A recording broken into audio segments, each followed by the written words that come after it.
I take this opportunity to call upon our Minister, Dr. Bag Barnaba Chol. Welcome, Dr. Bag. This is your people. This is your people inside and also your people outside waiting to hear from you.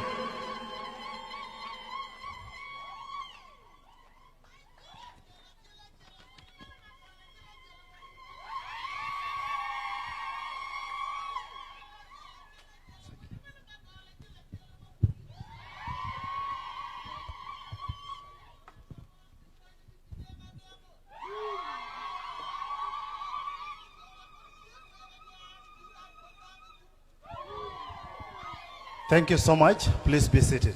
Please be seated. Thank you.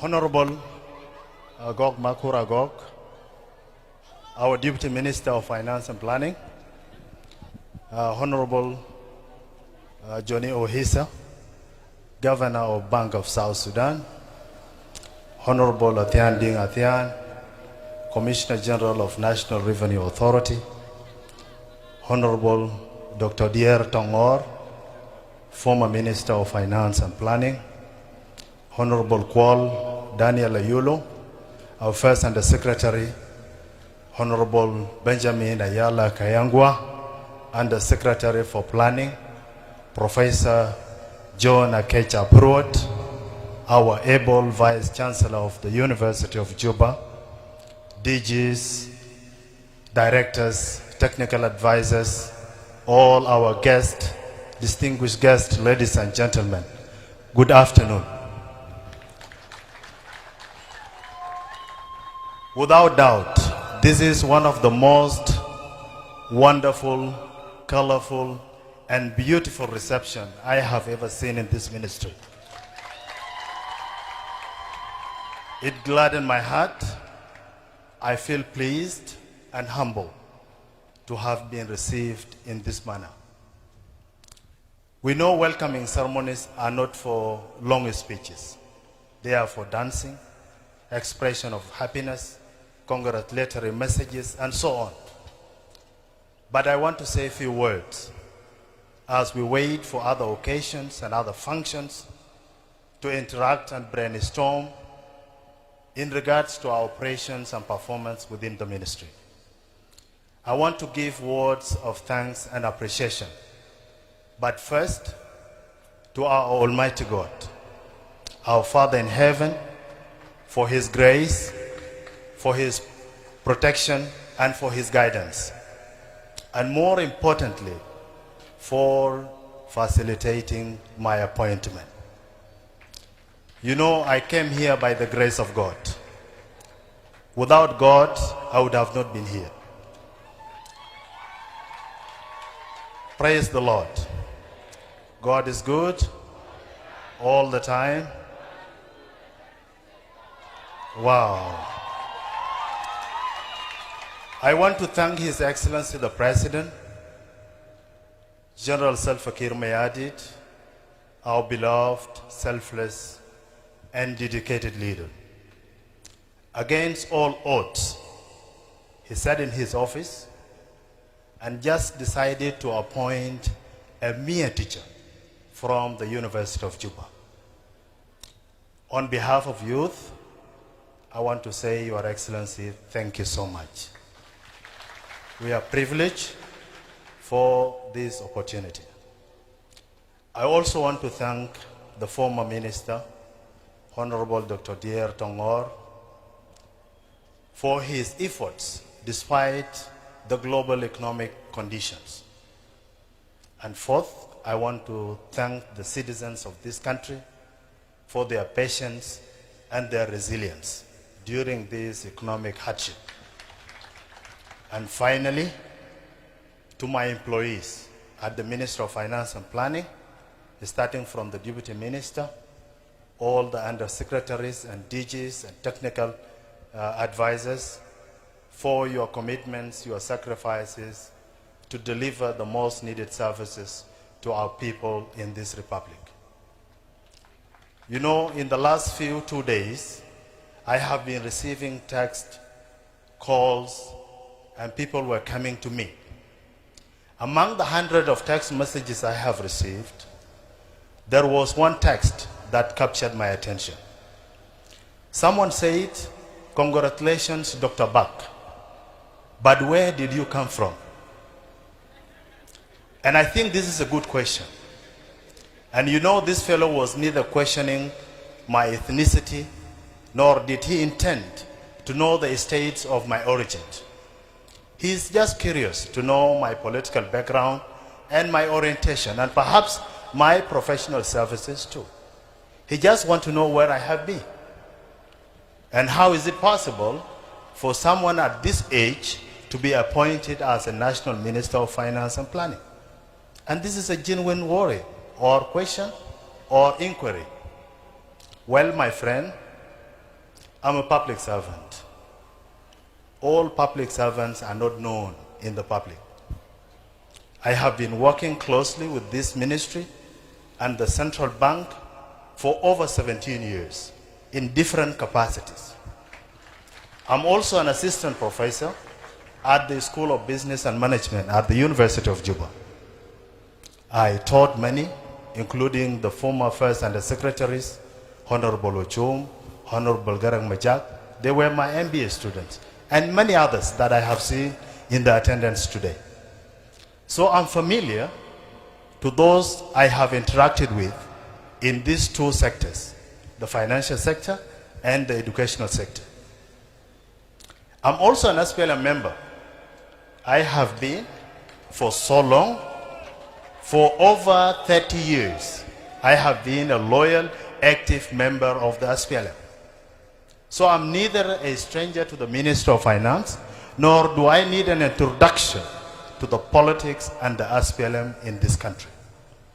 Nevertheless, let me say these few remarks just to highlight some important matters that I think deserve more attention than my height, my age, my color of skin, and all these sort of things. What matters the most is that I will serve you, all of you, without discrimination. I will never question your ethnicity, your religion, your beliefs, or anything of that kind. I will treat you equally without exception and offer you just your rights as you deserve, including your salaries, your dues, and every coin that you are entitled to. And not only within the ministry, but across the country. You know, our president, Salva Kiir Mayardit, is so much concerned about your well-being. And he is so much disturbed about the economic conditions you, all of you, continue to face. And he wants to rectify those conditions. And that is why he instructed me and my team to bring about reform and change in this ministry. A total paradigm shift that will continue to facilitate the government to build a solid foundation for economic development and progress. And in this transformational process, there are minor things that we will have to automatically drop or eliminate on the process, like the delay of salaries, nepotism in reassignment or deployment within the ministry, lack of incentives and rewards for hard-working employees, random issuance of checks and cancellation on the process, and the bribery some of you charge against approved financial claims, the 10% or even now 40%. We will have to eliminate all these bad habits and open new doors of opportunities for all. My fellow citizens and employees, regardless of our tribes, our ethnicities, and our regions, we are citizens of this country. And I believe we are not relocating anywhere at any given time, maybe until Jesus comes. So we have a shared obligation to build this country honestly and responsibly, just like our forefathers who sacrificed and dedicated their energies, their talents, and their lives to advance this country is safe and united for us. We have an obligation as a generation.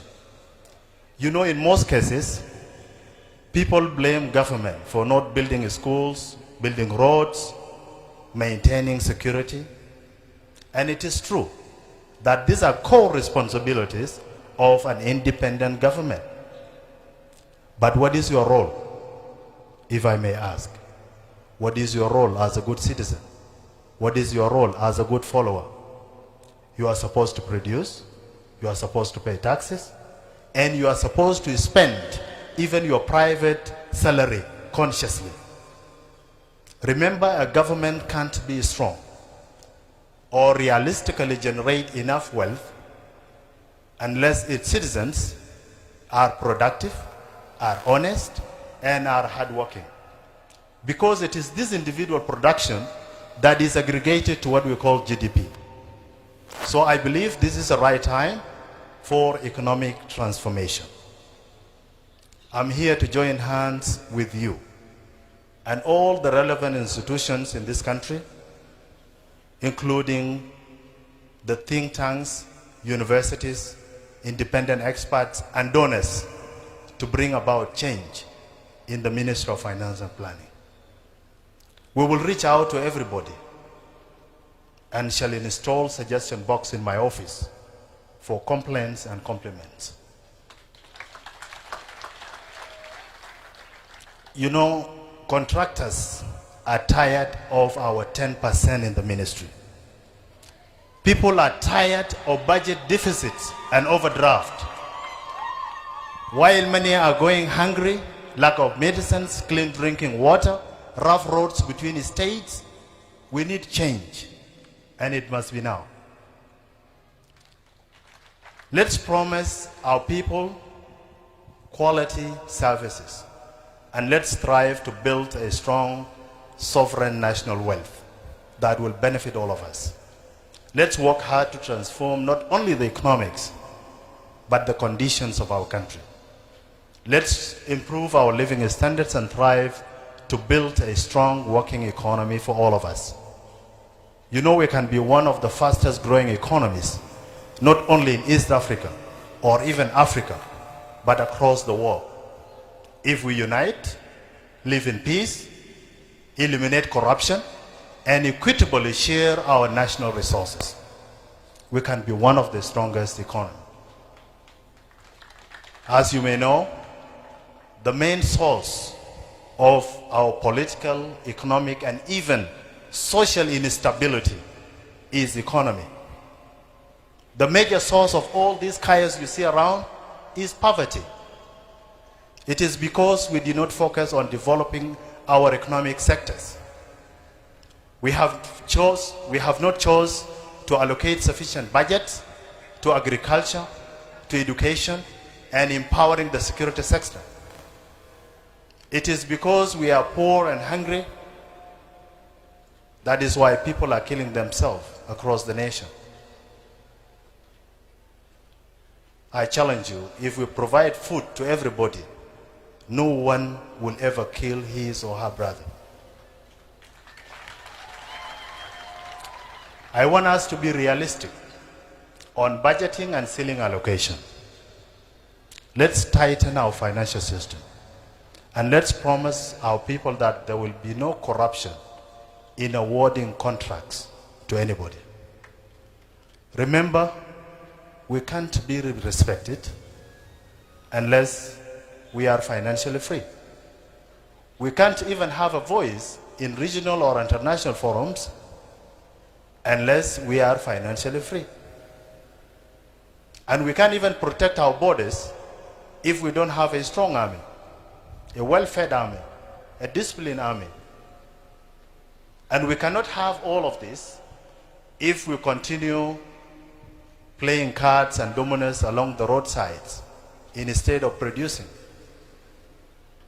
I know the road to economic transformation will be too rough.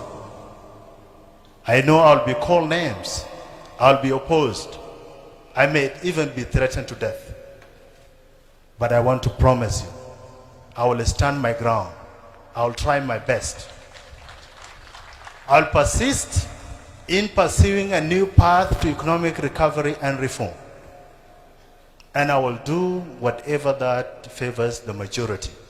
And people should understand that change is inevitable. And there is no right time for change. Change can come anytime. I believe the time may have come. You know me? Let's say enough is enough. Let's build our country. Let's put an end to this. We fought a very expensive war that devastated our way of life to liberate ourselves from oppression, from hunger, from rampant diseases. Let's build our country with dedication and honesty. And let's repair the broken hope of our people. Let's fight together for economic independence and freedom as we fought for our political emancipation. This is very important. Let's join hands. As a minister, I can't do anything alone. We have to work together. Let's work together to fix this chaotic black market, this high inflation rate, this high unemployment rate. And let's create a conducive atmosphere for foreign direct investment in our country. You know, we are too blessed as a country. We are blessed with natural resources, minerals, urban land, and anything that can make us so rich in a very short while. So instead of relying on generators, let's build our own dam. I want us to remember our founding father, Dr. John Garang, who once said, people see government as a heap of resources, and everybody wants to get access to the resources to enrich themselves. This is a misperception. It should be the other way around, as he said. It is the people that are supposed to be productive, strong and wealthy, in order to make their government strong. I believe this is the time. This is the time to work hard, to eliminate bribery and nurture the culture of transparency and accountability. As I speak to you here, you may think I'm excited for being appointed as a Minister of Finance and Planning. And it is true. As I appreciate the opportunity, I'm so much worried. And there is a lot of anxiety in me. I'm thinking of my fellow South Sudanese living in Raja, living in Yei, living in Longoshuk, bordering Ethiopia. I think of those suffering and dying because of lack of food and lack of medicines. I'm thinking of those stranded in rank and how to transport them back to their villages, those coming from Sudan, or how even to provide them a meal. My brain will not rest until I make sure I have something to pay our soldiers in our bushes, protecting us and providing us security.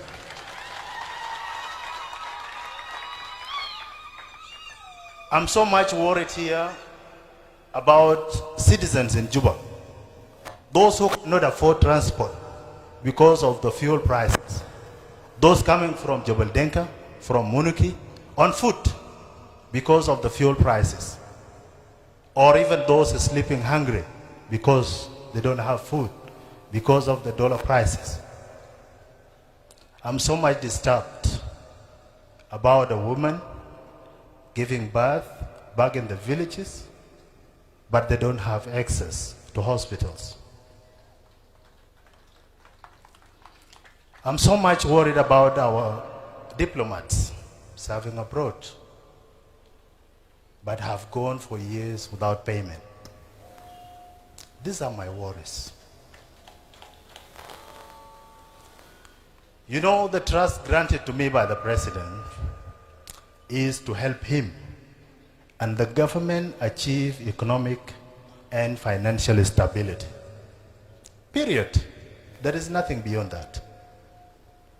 But how do we do it? We must first have an efficient revenue mobilization, and that is the task of NRA. We must then have an effective financial management system and economical spending. Not just anyhow. but as budgeted. We should all be admired and inspired to do that, because that is an instruction from our president. You know, we will diversify our economy and put an end to our total dependency on oil revenues. We are going to embark on the most essential sectors of our economy, like agriculture, infrastructure, and even mining and manufacturing in the long run. You know, that is what I have come to facilitate. That is the mission given to me. And that is why in few weeks or even months, it depends on the policies of the ministry, I'm going to introduce what I have called Economic Emergency Intervention Plan.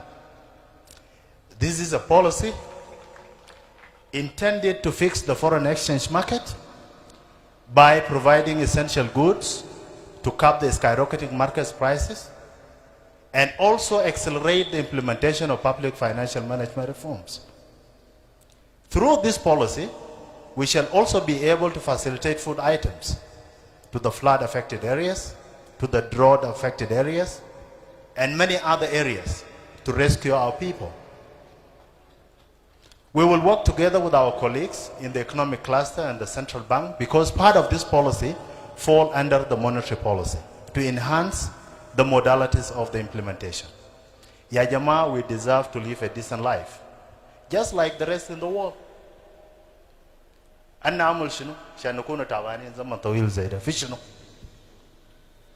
This is the time to give opportunity for production. Let's enjoy the fruits of our independence. I believe there is nobody that is denying us that chance. It is we, all of us together. We are all shareholders in making the conditions of our country unfriendly to us. And I will give you my view. If I give some of you, not all of you of course, 1 million USD, the first thing you will think about tomorrow is to fly to Dubai. You will brush in Dubai. You will sleep in Ankara, have lunch in Uganda, and people continue wondering why we don't have dollars. They will go and buy V8, V6, BMW, Mercedes-Benz, and you continue wondering why we don't have medicines, why malaria, typhoid, and ulcers are so rampant in our country. They will do everything. They will go and buy mansions in Nairobi, in Colorado, in the United States, in New York, and enjoy life. And people continue to wonder why we don't have feeder roads, why we don't have hospitals. I think we have problems in this country to solve. And we will have to work together to rectify those. We should not be content with free things and luxury. This country is blessed with minerals, as I said, and we can be so rich in a very short while. And there are economic models of development. We can borrow internationally from those countries. And for these reasons, ladies and gentlemen, I think we need to revisit our economic and financial management systems. We need to rethink how we utilize the little money we have. Should we continue to give them to our good spenders, the few? Or should we keenly and efficiently allocate them to produce goods and services within our land? That is a tough question. And that is why, as a minister, my work will not be merely to sign checks and giving approvals to the few. My mandate, rather, will be to plan, to organize, to control, and supervise a working economy for all. We should all be aware of how volatile the economic indicators are, from high inflation to a thriving black market, joblessness of our youth. We need to expedite and accelerate the process of economic transformation, because there is no time left. If you are 50, you want to enjoy life. If you are 60, you also want to enjoy life. If you are 20, you want to enjoy the rest of your years. Who does not want to enjoy life? But we cannot enjoy life if we don't have quality services offered by the Minister of Finance. And the reason why I say it, we are shareholders in this. Let me explain further. You know, we support other economies so much. Integrated economics, economics is production, distribution, pricing, and spending.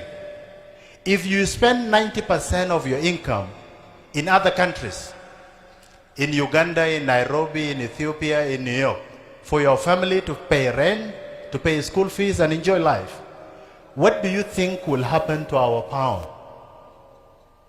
Because all of these people converge to Juba town by the end of the month to look for dollars to buy so that they can send abroad.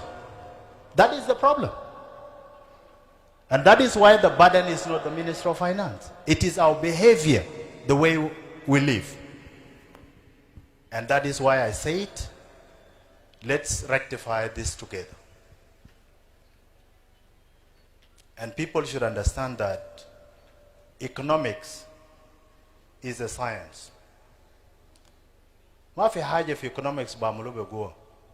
I cannot order the black market or even the foreign exchange market to come down. Mafi tariga. But I have to facilitate the market, play all sides of demand and supply so that the market can stabilize.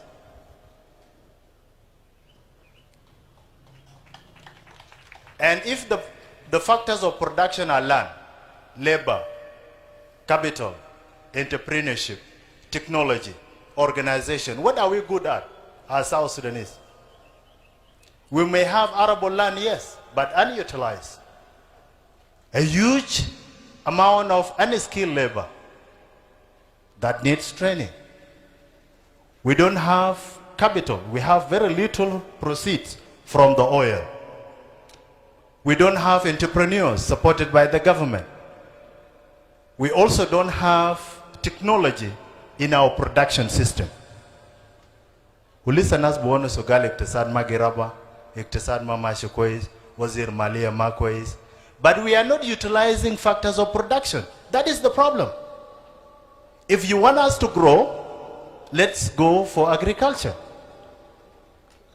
Let's use technology to produce our food. And let's train our entrepreneurs and support our private sector. Ya jamaa kalam ta dollar. Da masuliya bita kullu zor. Kalam ta value ta SSP is our collective responsibility. We have dollarized our economy. Betariga lana mabarfo. Baron. Yani masalan, ita indak bed fi Gudeli, fi Munuki, wala dukan fi Sukjuba, wala Haisaura. Wita tugul bed bitai bi $10,000. Dukan bitai bi $500. You are forcing the tenant to go and look for dollars so that he can pay you. Now, who is the problem? We are the problem. The Minister of Finance or the central bank. We should not dollarize our economy. And that is why we are going to introduce policies that will discourage people from looking for dollars. If you are going to Kampala, for instance, or Nairobi, we will give you shillings. Because you don't need dollars to go to Kampala. You just need Ugandan shilling.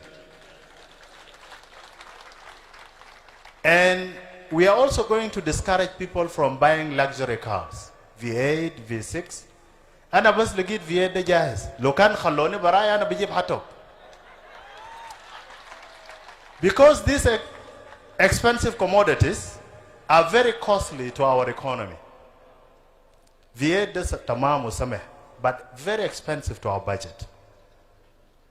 And that is why I'm going to increase, together with the Commissioner General, we are going to increase tariff on luxury goods and commodities. Lano anene dari nijibu akil lena sa jani. Ma muzid man V8 or V6 lena sa dari yartah ziyada. Another thing also is to digitalize our payment system. If you are going to buy products from Turkey, from China, from India, we will facilitate your payment, my brother or my sister. You don't need to carry cash in planes. Kalamta cash min central bank da has to be stopped. It is shame to see people traveling with stash cash in planes. The ways. Let's be modernized. Another thing is these financial claims. You know, even before I was appointed, people were coming to my offices at the University of Juba, Ufi Suk Juba. Nanwana in the office ena. Nas buguli akhi lo jibuta wazir maliya baden alagala de claim bitai. Saidana. You know, claims da nena lazim nafatish tariga smart kida nidam albo mao. Lanu, indeed, it is a burden to our economic growth. Fi claims taban genuine, fi, lakin fi claims tani ma genuine. So we need to work together to verify, validate, and thoroughly investigate all the financial claims, so that we can budget for the genuine claims. I know I'm a hope of millions of youth. I want to promise you, my generation, that I will do my best to support your businesses, your education, and your prosperity. I'll try my best. The companies, private sector, nena gadi no kore gal ma fi gurush. Lakin private sector, they don't publish financial statements quarterly or annually or semi-annually. We don't even know how much they make. How do you tax them?